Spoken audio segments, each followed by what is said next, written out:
Good morning, class. Today we are going to discuss about the international business. This is our new chapter and it is also known as foreign trade. Foreign trade or international business. So, you know it very well, as name suggests that it refers to buying and selling of goods or services beyond the geographical limit of a country. If we are doing business out of the geographical boundary of our country, then it is known as international business. It is also called trade between two countries. So international or external trade is of three types. There are three types of international trade. First one is export, second is import, and third one is entreport or re-export. So first of all, what is the meaning of export? It is very common term. I know you are well aware of it. Export refer to the selling of goods or services to the foreign countries. If we are selling any service or goods to the foreign country, then it is known as export. Then import, just opposite of export. If we are buying goods or services from the foreign countries, it is known as import. And third term is extraport or re-export. It refers to import of goods not for consumption in home country but for exporting them to another country.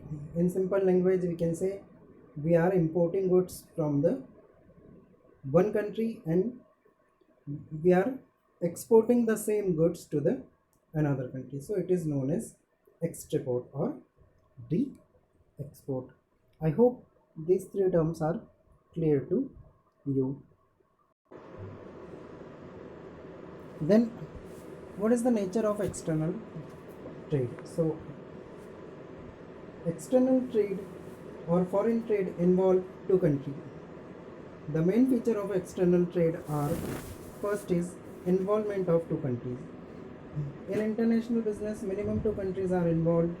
Buying and selling across the border of the country can also be termed as external trade. Trading between the two far of cities of the same country cannot be termed as international business. Yes, we know it very well that it requires two countries to be involved in the external trade. If trade is taking place between two cities, then it will not be termed as external trade or international business.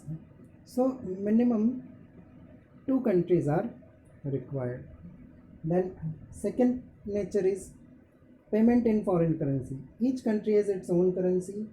Payment for imported goods is made in foreign currency and payment for export is also received in foreign currency. We know it very well that every country has its own currency, like India has rupees, USA has dollar, and different countries have different currencies. So the main purpose of the foreign trade is to gain the foreign currency. So payment is made in the foreign currency. These are two characteristics or nature of international business.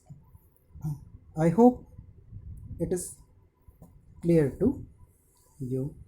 If you have any doubt, then you can ask. Okay, thank you so much.